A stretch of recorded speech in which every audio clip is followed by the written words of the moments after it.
Support for WBFO and What's Next comes from our members and from Health Foundation for Western and Central New York, where racial and socioeconomic health equity are prioritized. Learn more about building healthier neighborhoods at hfwcny.org. From Buffalo Toronto Public Media, this is What's Next, an hour dedicated to amplifying the voices of marginalized and underrepresented communities across Western New York and Southern Ontario.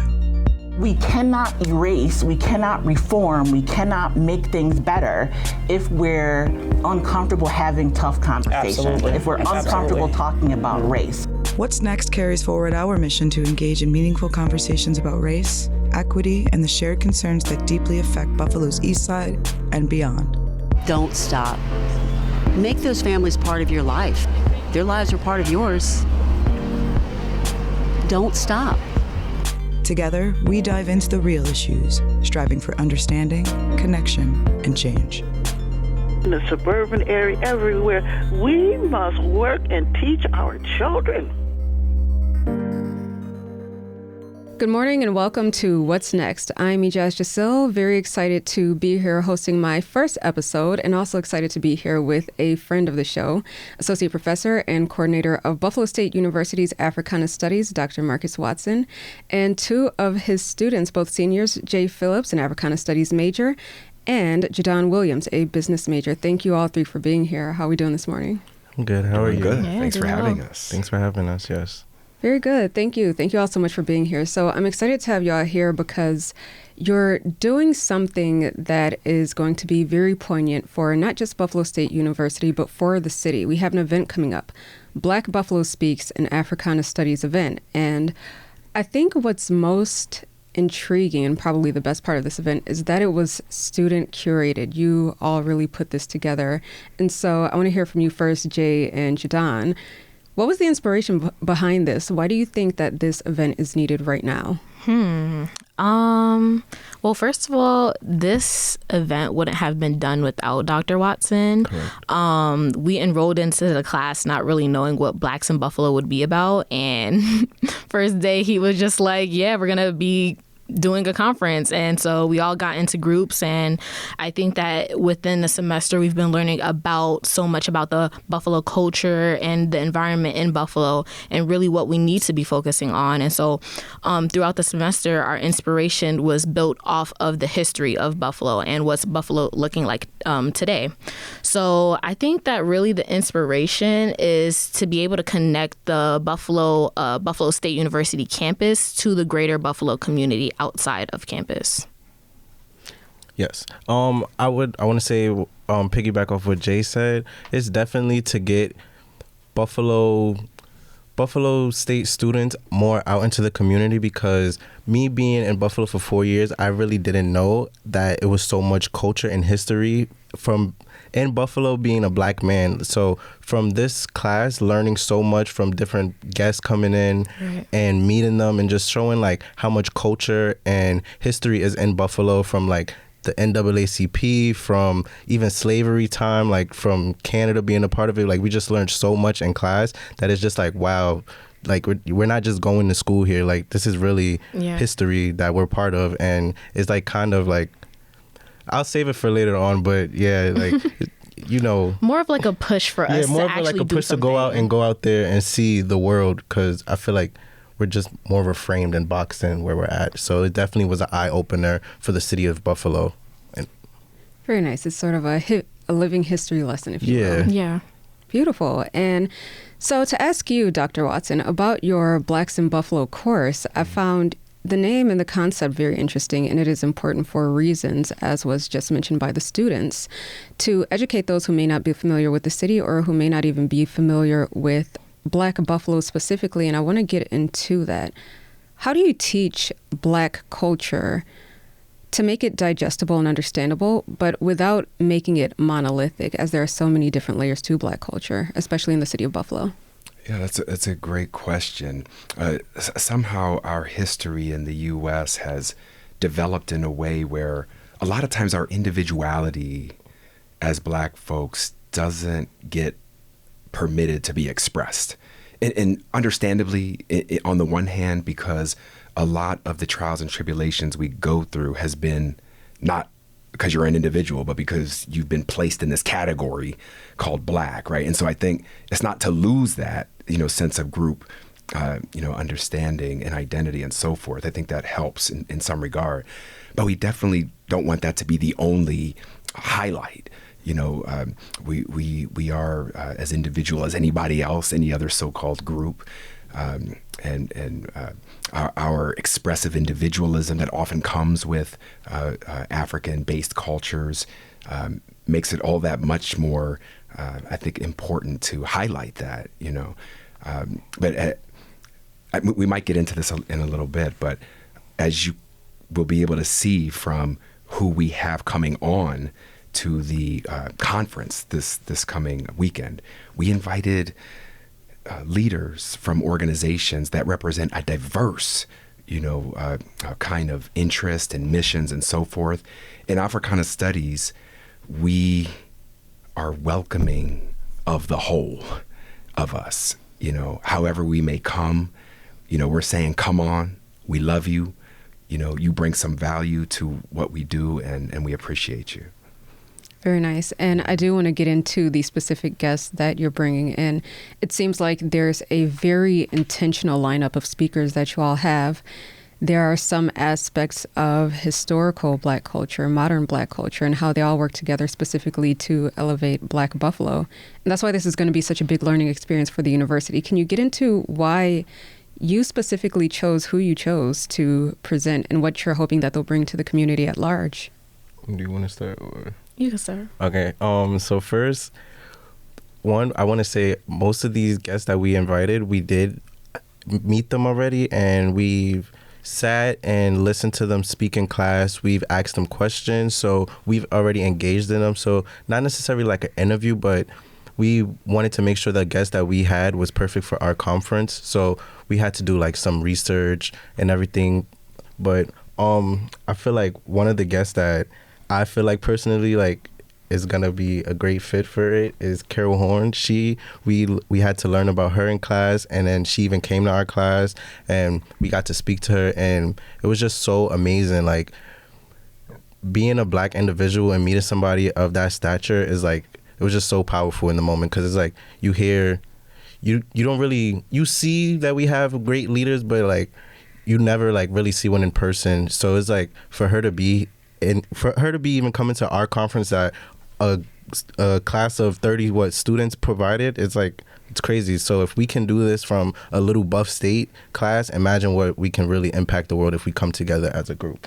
Yeah, I think that what the community and maybe society is missing right now is that everyone is kind of looking for like, oh, who's going to be the next Martin Luther King and things of that nature. And I think that we have people representing Black history, Black culture, and who are trying to defend our community, who are trying to build up our community. So I think that all of the speakers, they have something to contribute. They have been contributing to the Buffalo history and the community. And I think that a lot of the speakers are really going to inspire those who are coming from outside of the community, those who are coming from campus, and like really just like inspiration that, okay, like we could actually do this. We can build a better Buffalo. We can build a better community outside of Buffalo. We could take this to the city with us. A lot of our students come from New York City.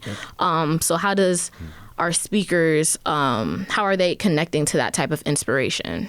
And I definitely want to piggyback off what Jay said. Again, it's like, it's not even about like out like in Buffalo necessarily. It's like showing that you can branch out and go different places and show and fight for what you believe in without necessarily causing like uproar or anything. It's just like it's now or never, basically, I want to say, with our generation. So I feel like being in this class, it showed a lot of like we can do it. Like we have the power within ourselves, and I feel like as Blacks, we feel like sometimes we're boxed in, but we're not in a box. Like we're made to think that we're in a box, but we can get anything done the same way any race is. It's just that we have to put our foot in there and make a way, and in which we are starting to do, I feel like. Yeah, we need to do it together. I think that that's the biggest component. Like, I feel like society makes us feel like we're by ourselves, and if we fail, that it's our fault. But community is truly everything, and I think that this conference is really going to show like the spirit of community and how, really what's next. Like after the conference, what are we going to be doing after that to build on that community? Definitely. That's a great point. I also love the fact that you both mentioned the fact that we have our leaders here in Buffalo. You know, a lot of times you hear about elevating the Black voice and you think that the only unsung heroes or unheard voices are maybe the residents we don't get to hear from, but even some of the local community leaders, you'd be surprised at how many people in the city don't know them or their stories. So it's beautiful that we'll get to see some of that this weekend. Oh, yeah, definitely. Right. So I do want to get into, you know, the fact that there is this event, that there is the Africana Studies program and why it's so important. And I know you, Dr. Watson, have spoken on this in the past on this show. But when you look at Black identity within higher education and you kind of see those parallels within Black identity in society, how important is it to maintain these sorts of programs to prevent the erasure, which, you know, a lot of people would think our culture could never be erased. I would like to think that, but it seems, you know, not to get political here, but with some of the things we've been seeing, you know, there's this sort of fear. So how do we continue to make our culture a mainstay and continue to teach the future generations about it? Yeah, it's we can all. I think we can all say something about it. But whoever wants to start first. Yeah, it's scary times depending on who you are and what your values are and so forth. For other people, they're flying high. I mean, you know, I think the majority of people voted in the current agenda. So, but speaking from my perspective, the thought of erasing Black history from our culture is very scary. I can see how, if it's successfully done, it would leave the majority population just having fun and playing golf and not having anything to worry about and that kind of thing. And if only we all knew the value to all of us that a scholarly department like Africana Studies does bring, then we might get on board. Our slogan, Africana Studies at Buffalo State, is restoring the cosmos through deep African thought. And so when we say cosmos, we mean an interrelated world where all of us are tied together, bound together. Our pasts, our presents, our futures depend on each other. Not only us as human beings across all different backgrounds, but humanity with the universe, you know, with Mother Nature and all of that.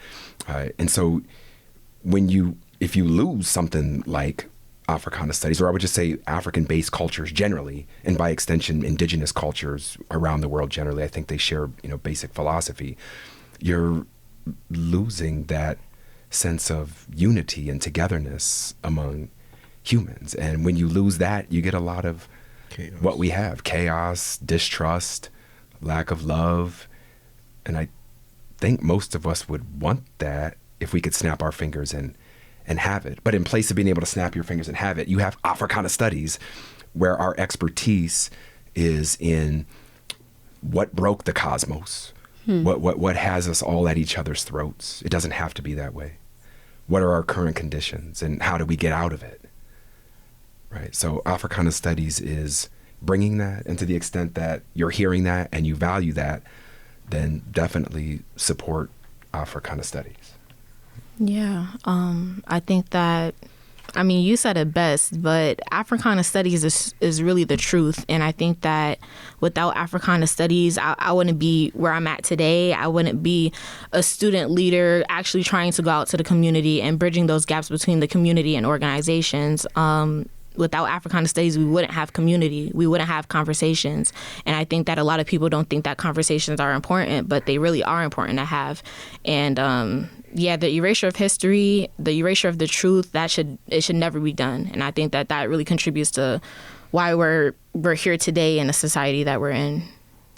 Yes, I would definitely like to say it's very important to have Africana Studies, because it's not only about the history of being Black, but it's also about our culture and everything that we know. And we've seen people get erased from history. So it's possible. And I feel like with Africana Studies, because I don't feel like it's not textbook work that we're learning about. We're hearing stories. So stories from people that's you can't teach that. So when you're hearing that and everything, it's like it's continuing and pushing it's not, I want to say it's like pushing for a better cause, because it's like you're not finding this in a textbook, you're learning from somebody else's story, and it's just more engaging. And I feel like when you can change textbooks, but you can't erase somebody's story or how they feel and their facial expressions when you're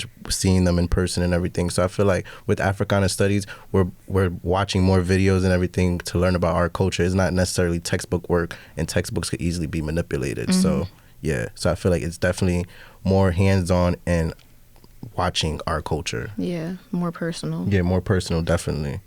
Very, very well put. Yeah. And I want to get into putting that education into practice. When you look at history, a lot of the great American movements, especially, born and within from the Black community, the Civil Rights movement, Black Lives Matter, they were forged by our youth, usually college students, the likes of you.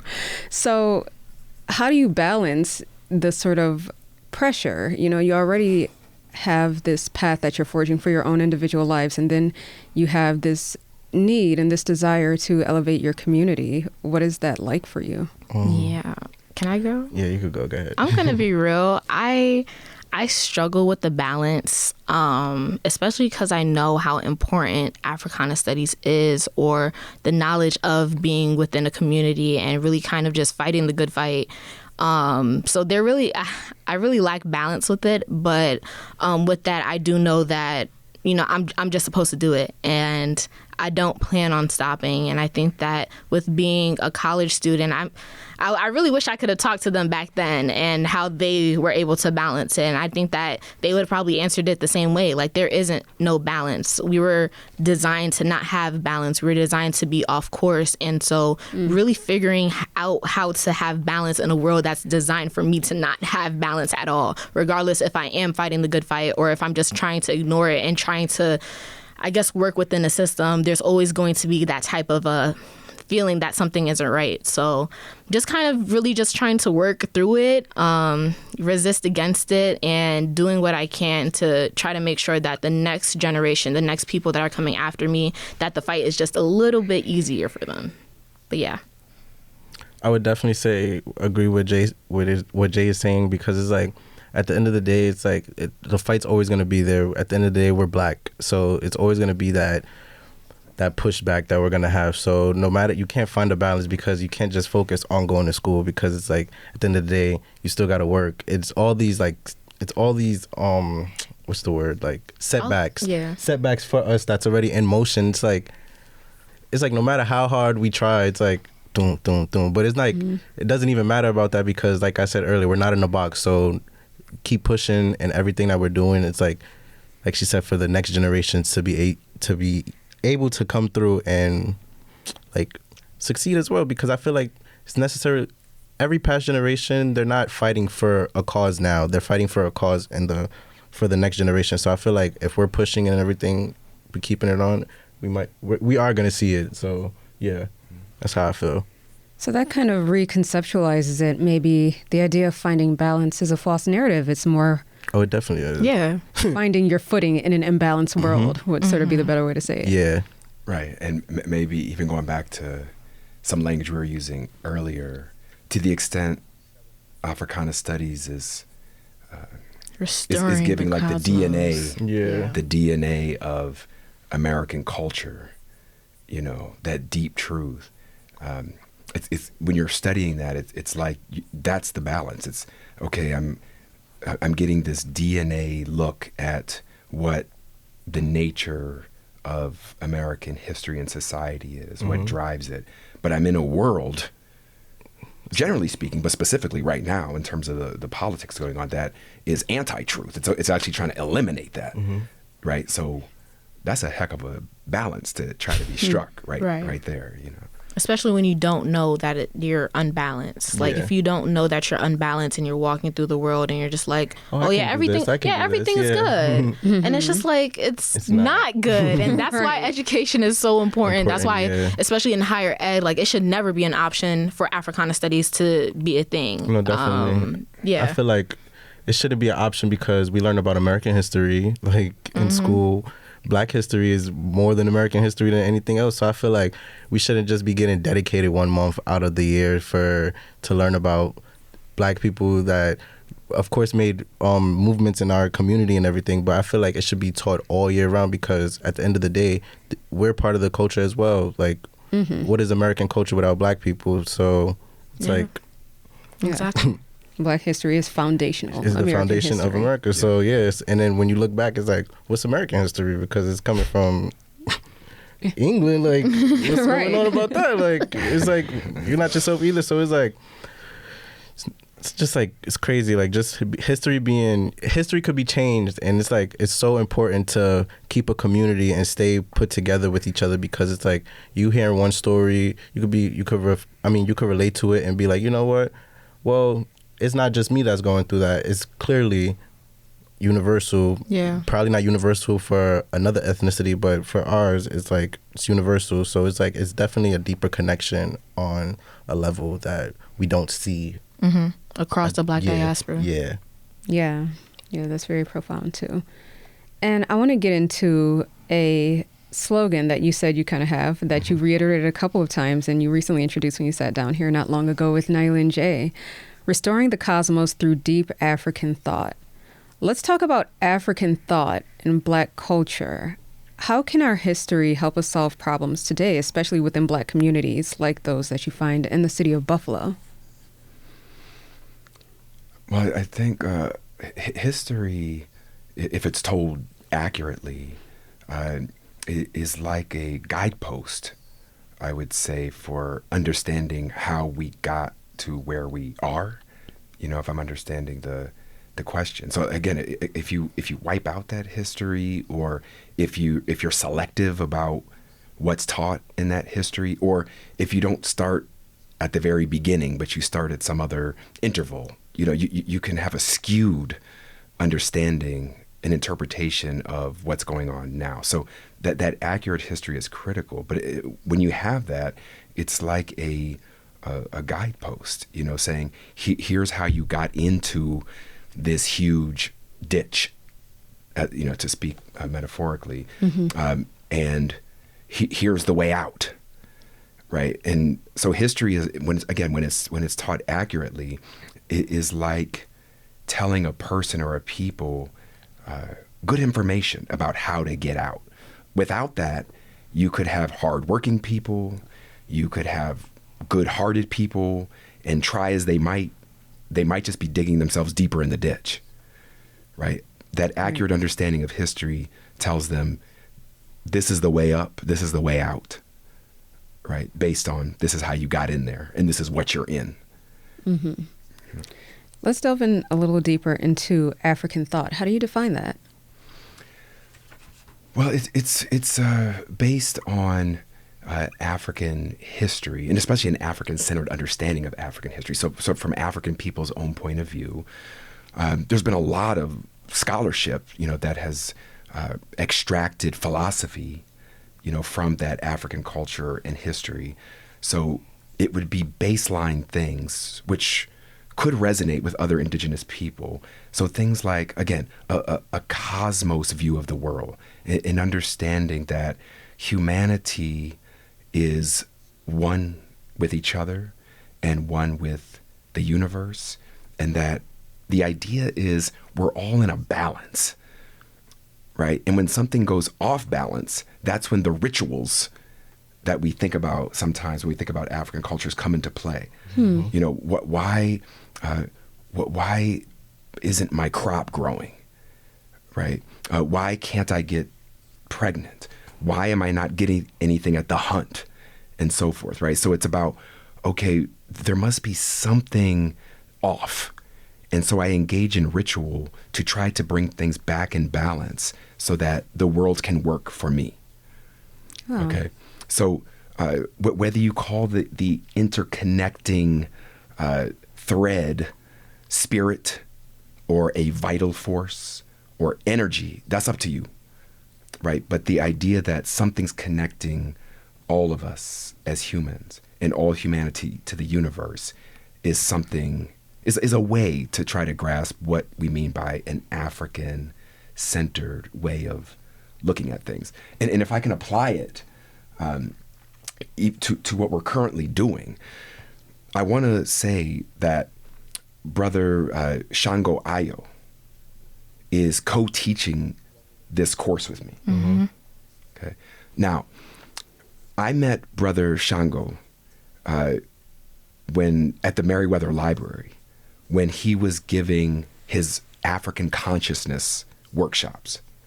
He's a guy from the community, self-taught, and I'm at these workshops and I'm taking notes. Here I am, a professor, and I'm taking notes from him. Like, I have a lot to learn from this guy. Wow. You know, street scholar, we might say, street scholar.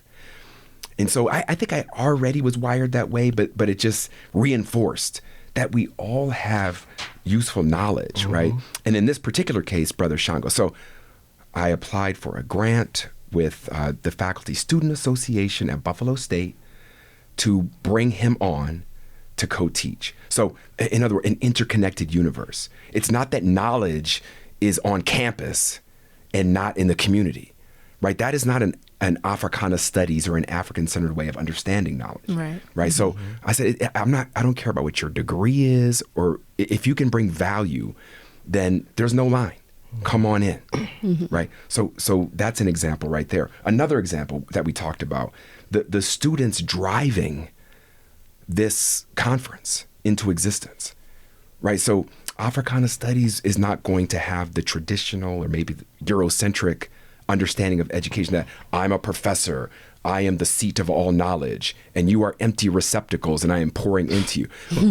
You know, that's how it is. It's how it can be, right? Yeah. But in Africana Studies, which takes its inspiration from, like I said, deep African thought, we don't do it that way, right? So I'm looking at students like, okay, what do you guys bring? Tell me what you can bring. Tell me what you can bring in terms of value.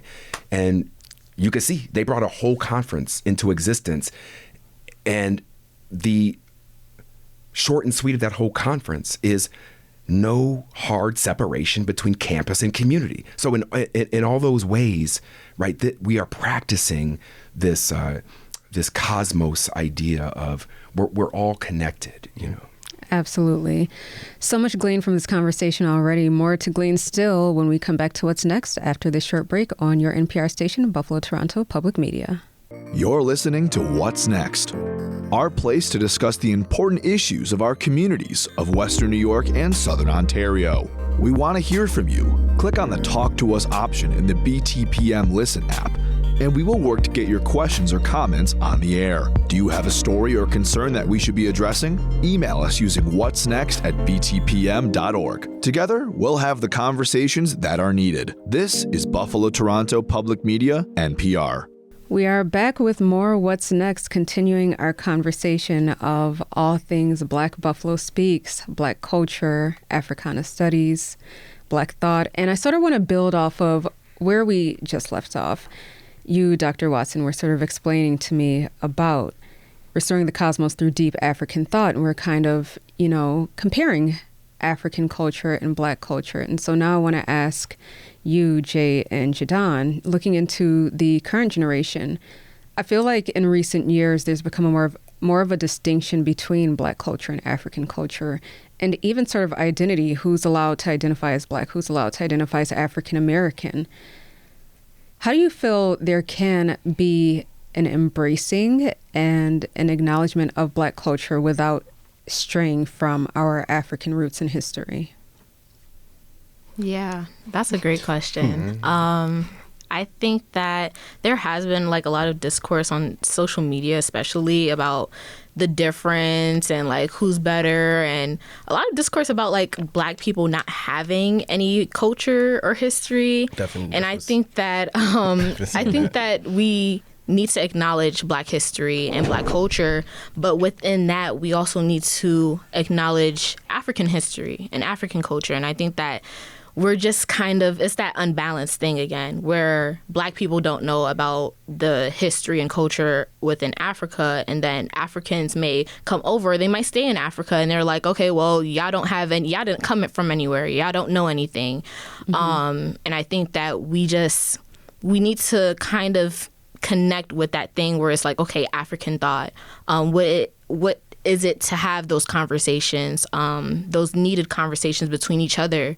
Because I feel like we're going up against so many different systems of oppression, really the same ones. And I think that when we have those conversations together about what we're going through, I think that a lot of that disconnect will be eliminated, because we're going through the same things. I think that history isn't teaching us that, society isn't teaching us that, what the media is like forcing down us, like we're just totally misunderstanding each other. And I think that it's because of a lack of connection, a lack of conversation, and a lack of community. So I hope that the conference really brings that together as well. Yes, I definitely feel like it is the lack of community within our generation, especially with culture, because it's like, African Americans don't have any culture. Why? Maybe ask yourself, why do we don't have any culture? One, we were stripped from our land and brought to a country to be slaves. It's like, what is our culture necessarily when you're in imprisonment? Like, we don't have any. We have culture. One, I want to start off by saying that because we have culture. So it's not even like we're gonna say we don't have culture, but just because necessarily your culture is more. It's been there for years. Yes. And it's like, your ancestors were kept in Africa. My ancestors were brought to America. Like, it's just like, I feel like at the end of the day, we're black. Like, we got to remember that at the end of the day, like Jay said, we have bigger fish to fry. Like, there's so many things that are set up against us, but we're worried about who doesn't have more culture. Like, at the end of the day, we're both black. Who's not? Yeah, because when nobody cares about your culture when they're looking at your skin color. Like, exactly. Because when you come over here, it's like they're gonna look at you and you're gonna be black, and it doesn't matter if you came from the islands. It doesn't matter if you came from the continent. If you came from the UK. Like, at the end of the day, we're really all black, and I think that we just really need to appreciate each other more. And I feel like it's more like an American thing as well, because when you go and travel outside of the world, like, nobody cares about you being black. Like, it's just like more of an American thing. So I feel like that's part of American culture as well. It's like the ignorance of Americans as well. So I just feel like as people, like Dr. Watson said, like as humanity, we have a lot to learn within ourselves and within our own groups, within our own cities, within even our own family. Like, we have a lot to learn. Like, you can learn a lot from within, and I feel like just tapping into your culture from family, like, is just necessary. You don't gotta have culture just because you see somebody else like necessarily like broadcasting it. Like, you can find your culture within yourself as well. That's a great point. And can I add something? Please, yes, absolutely. Yeah, I agree with what both of these young scholars have said. I think we not only do we have culture, but I think it's an African-based culture, and I think we just don't know it. Yeah. You know, and that goes back to this point about history.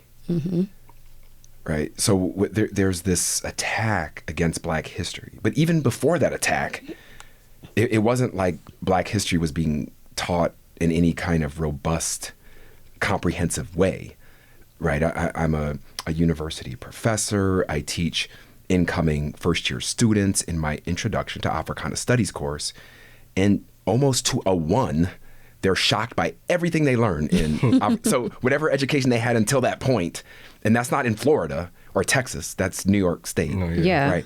They don't know. So I think not only do we have culture, but it is an African-based culture, and because of our amnesia about history, we just don't remember it or know it, right? The late historian and great ancestor John Henrik Clarke said it this way, that we focus too much on where the ships took us to, not where it's from, and not as much on where they took us from, right? And I think that's intentional. So we're concerned about our zip code that we're at, or the island we're on, or in some strange way, even the African country that they containerized us in over the last 50 or 60 years, right? And when we focus on the destination, where the ships took us to, then we're focusing on our differences, right? And I think that's important. When I'm from Chicago, I'm from Buffalo, I'm from Rochester, I'm from Jamaica, I'm from this and that. We focus on our differences. And it's not that those things aren't real, but balance seems to be a theme, right? When we're 100% on that side of things, we lose sight of the commonality. Where did the ships take us from, right? And when a light can be shed on that, I think what will be illuminated is that there are a lot of Africanisms in Black American culture. Definitely. Yeah. That's very true. Even things like language, religion, so many. Dance, yes, exactly. Yeah. You can look at, the things that they do in Africa and see so many parallels of, oh, okay, I see where our modern dance and music originated from. And I think, you mentioned a very good point earlier, too, about how it's really, an American thing if you think about it. Oh, yeah. It's such a big deal for us, not to go too far off subject, but the South African singer Tyla, everyone was in an uproar when she didn't identify as Black. Yeah. And She said she was colored, like... Yeah, a lot of people said... It's a whole different world over there, like... Yeah. So, and then even looking in, as you just said, Dr. Watson, the fact that even in somewhere like Buffalo, Black culture varies.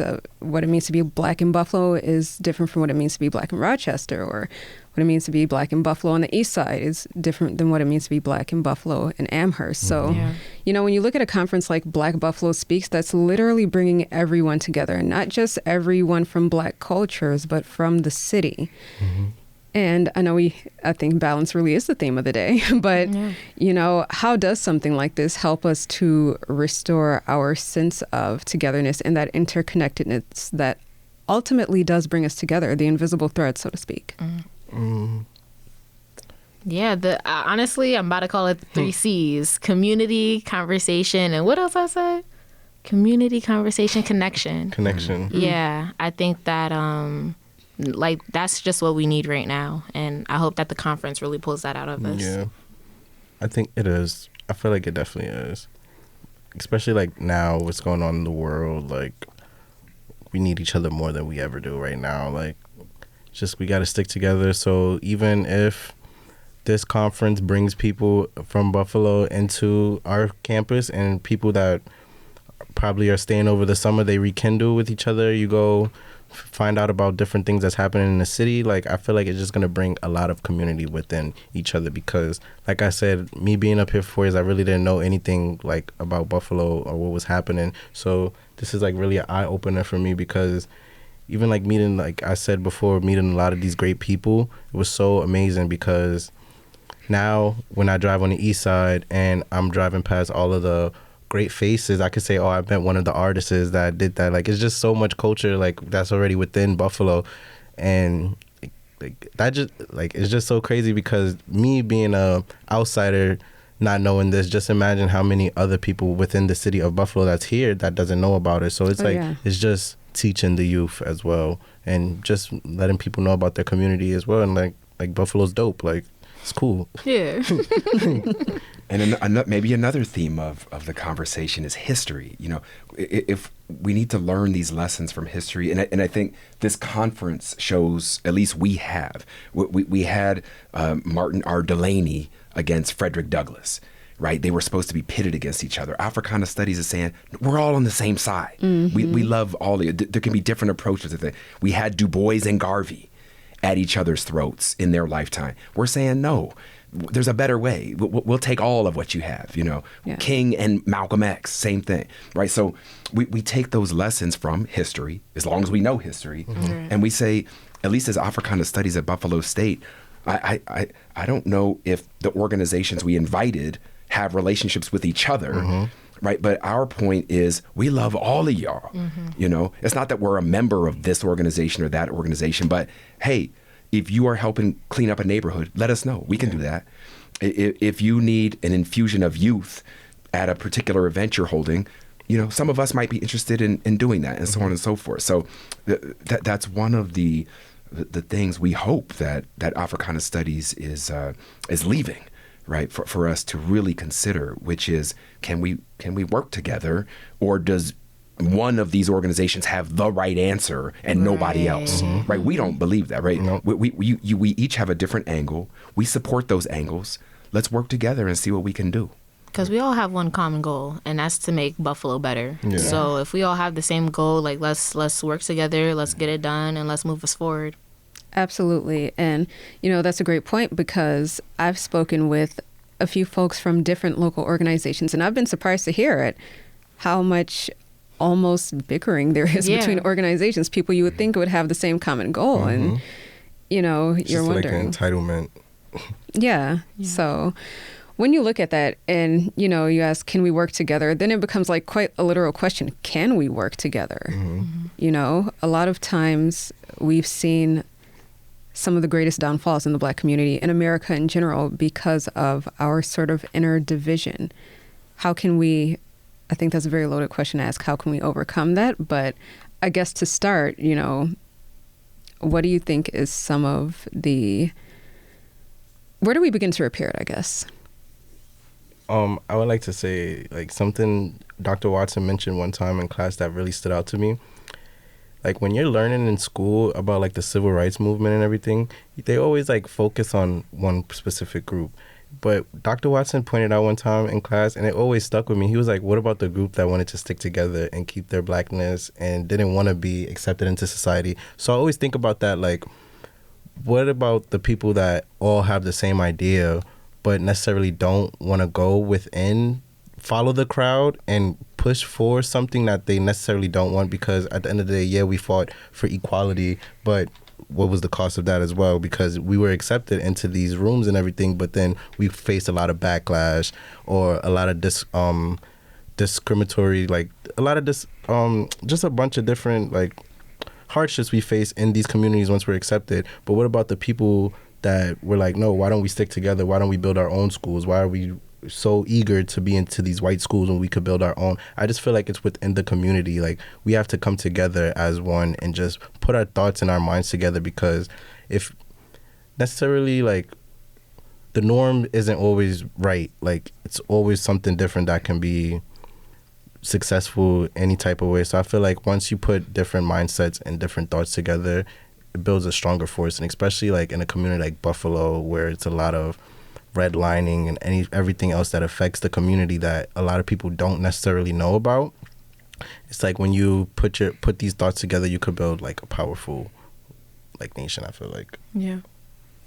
And if I could add a little something, again, we in Africana Studies, we want, as to the extent possible, to reference African-based ideas and concepts. So I spent 5 years of my life in South Africa among Tsonga speakers. And one thing they say is that it's important, kulehisambilu. Kulehisambilu, it means to lengthen the heart. And when you talk to people about it, what they mean is we can each expand our hearts to take in more.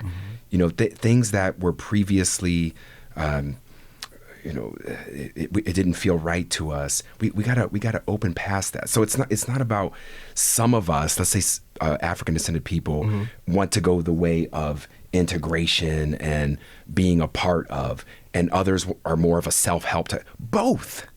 We have to lengthen our heart. We're all in a situation that is challenging, to say the least.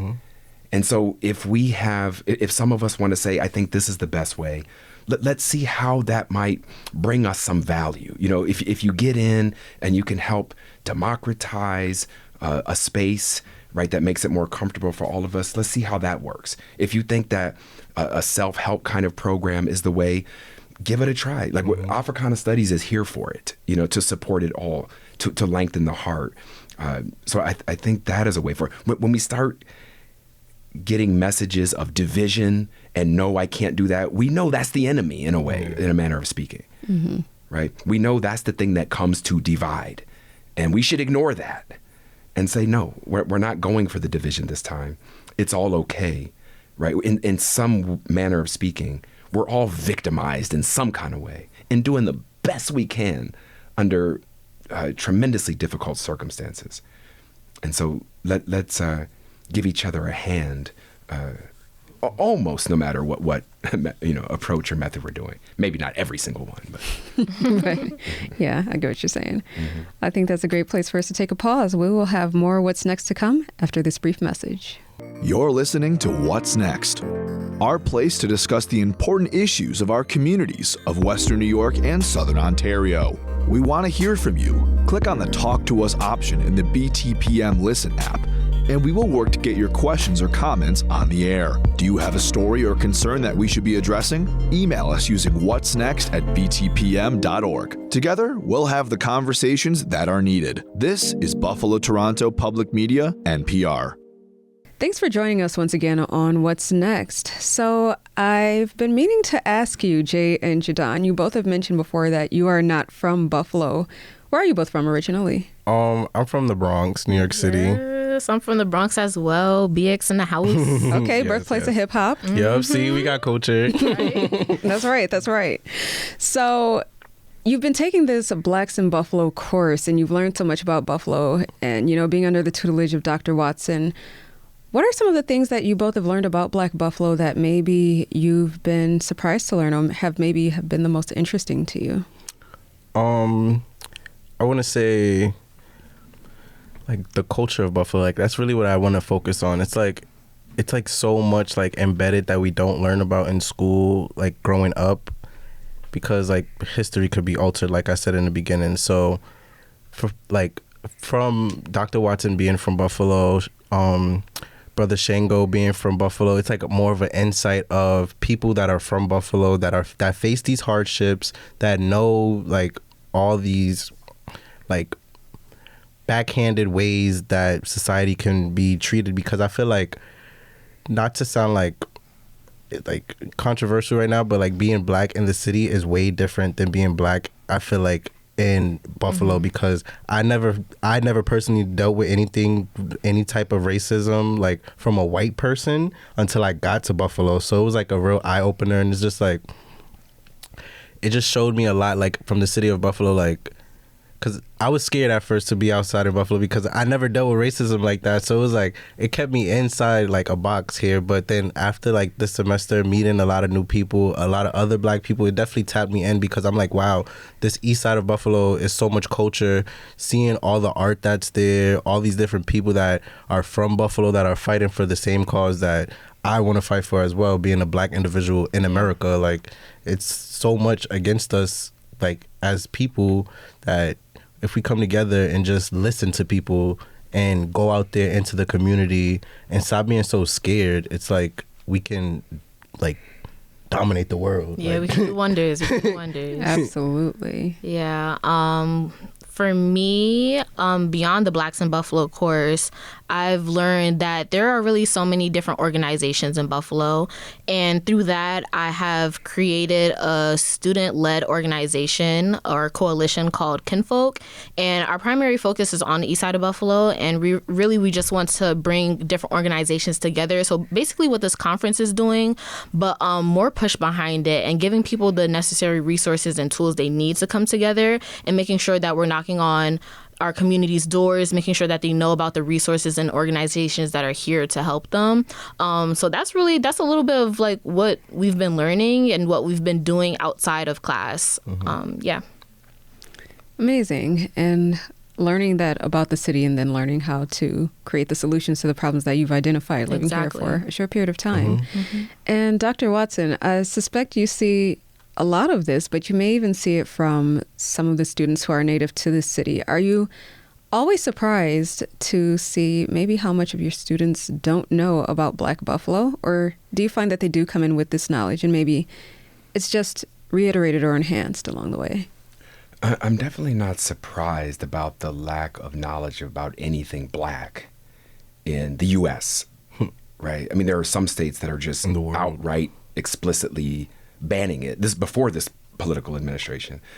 But I've been a professor of Africana Studies prior to that. And as I said before, I've had students rolling in all these years from New York. So we might have a different way of not providing a comprehensive education about Black folks, but somehow we get that done because the students come in and know very little. So I'm not surprised about that. But I think a pleasant surprise was how Brother Shango and I structured this course. And big shout out to Brother Shango for getting a lot of these community leaders to come to the class. Definitely. Okay. Because I got to witness just what I saw as a transformative kind of effect on the students. Yeah, I would just sit there and listen, and I'm amazed by the speakers, of which you will be one Wednesday, if I may say.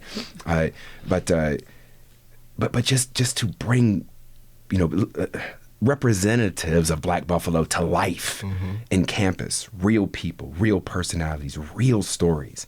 And for me hearing them, I mean, I knew some of the folks, but not all, and just being blown away by that and looking at the students. I didn't have to be there. The students were captivated that much that they were asking the questions, follow-up questions. They were developing a relationship with these guests on their own, in spite of me or Brother Shango being there. And so I was pleasantly surprised that this form of pedagogy, this idea that's Africana inspired, that we need a closer relationship between faculty and students, number one, but students and community, that it worked. It seemed to be working.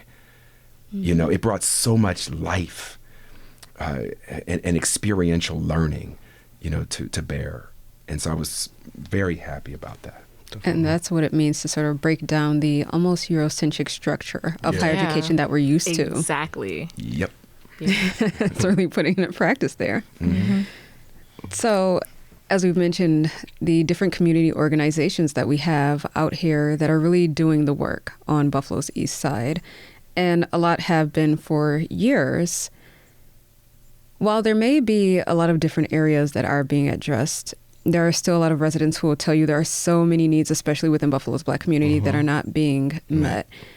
Do you all identify some areas where maybe there should be more resources, more attention, more activism dedicated to? In terms of the organizations, or just like issues that we should be focusing on in Buffalo? Issues in general, or both. Maybe if you would wish some organizations would champion these issues, or maybe if there's something that we, the people, should be out doing for ourselves. Yeah, I think that one thing that comes to mind is like our transportation needs. I work in 2 different schools, and when talking to the parents, they're always telling me that their biggest need is transportation. So figuring out how we could bring more sustainable, affordable, accessible transportation within the community. And yeah, just kind of like the environment, I think that we should really focus on. But I do think that there's organizations and people who do advocate for things like that. I just think that we do need to come together and making sure that we're showing up for each other's events, making sure that we're showing up for each other in general and the resources that we need. And I hope that the conference really helps bridge that together.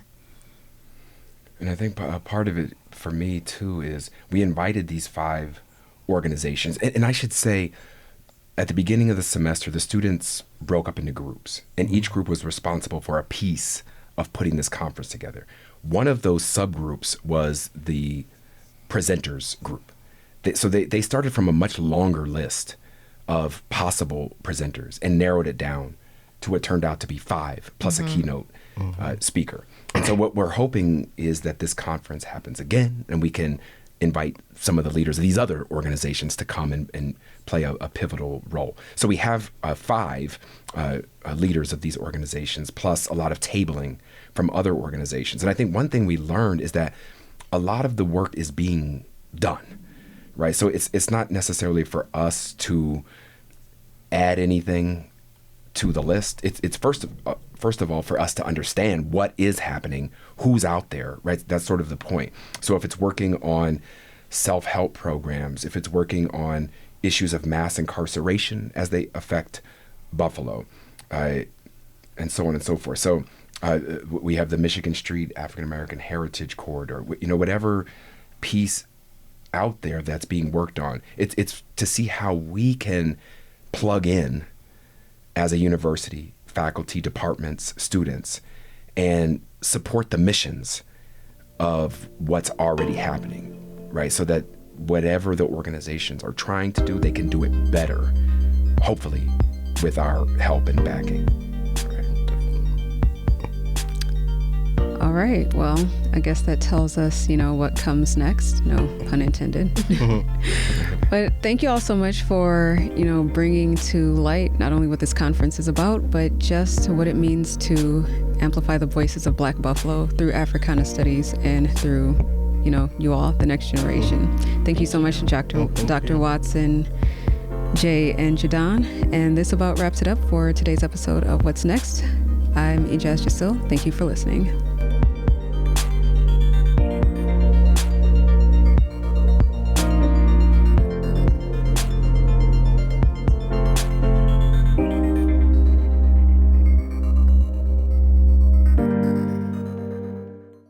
Support for WBFO and What's Next comes from our members and from Health Foundation for Western and Central New York, where racial and socioeconomic health equity are prioritized. Learn more about building healthier neighborhoods at hfwcny.org.